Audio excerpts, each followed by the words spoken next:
आप सभी को मेरा नमस्ते। आप सभी को मेरा यूट्यूब चैनल अहिल्या की दुनिया में स्वागत है।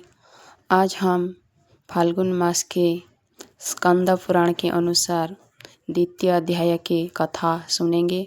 इस कथा को अंत तक जरूर सुनिएगा, कथा को बीच में नहीं छोड़ते हैं। चलिए कथा शुरू करते हैं। नैमिषारण्य के पवित्र वन में सैनिक आदि ऋषि दीर्घकालीन यज्ञ कर रहे थे।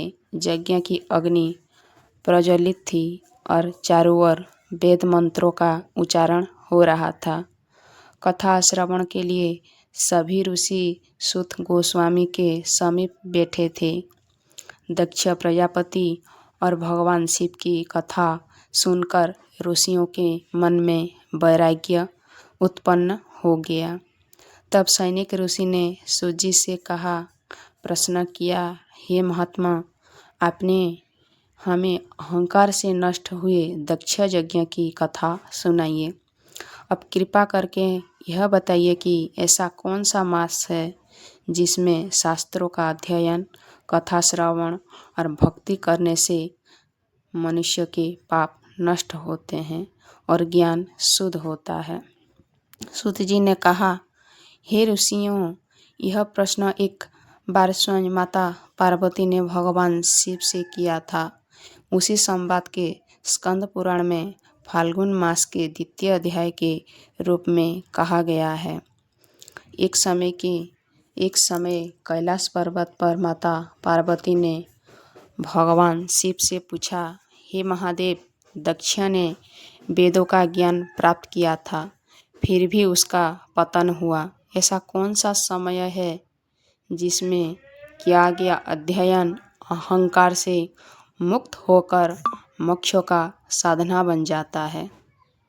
भगवान शिव बोले, हे देवी, फाल्गुन मास एक समस्त महीनों में श्रेष्ठ है।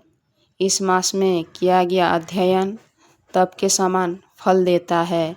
जो मनुष्य इस मास में श्रद्धा से पुराणों को श्रवण करता है, उसका ज्ञान भक्ति में परिवर्तित हो जाता है। शिव जी ने आगे कहा, दक्ष ने ज्ञान तो पाया पर उसमें विनय नहीं था, इसीलिए उसका ज्ञान अग्नि बनकर यज्ञ को भस्म कर गया। परंतु फाल्गुन मास में जो व्यक्ति नम्रता से शिव कथा, विष्णु कथा और पुराणों का अध्ययन करता है, उसके भीतर अहंकार स्वयं नष्ट हो जाता है। भगवान शिव ने कहा, इस मास में एक अध्याय का श्रवण, एक माला जप और एक दिन का संयम भी महान यज्ञों का समान फल देता है। महादेव बोले, हे पार्वती, फाल्गुन पूर्णिमा को होलिका दहन होता है।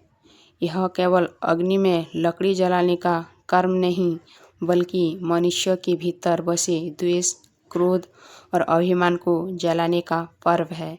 जो व्यक्ति इस दिन क्षमा करता है और प्रेम से कथा सुनाता है, वो मुझे अत्यंत प्रिय होता है।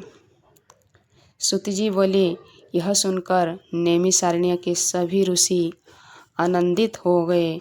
उन्होंने कहा, धन्य है फाल्गुन मास, जिसमें अध्ययन भक्ति बन जाता है और ज्ञान मोक्ष का मार्ग दिखाता है। ऋषियों ने संकल्प लिया कि वो फाल्गुन मास में प्रतिदिन पुराणों का अध्ययन करेंगे और इस कथा को कलियुग के जीवों तक पहुंचाएंगे। अहंकार से कुछ भी समाप्त हो जाता है। इस कथा से आपको क्या सीख मिली, कमेंट में ज़रूर बताना। कल से हम फाल्गुन मास के सुबह फाल्गुन मास की तृतीय कथा सुनेंगे। हर हर महादेव, हर हर महादेव।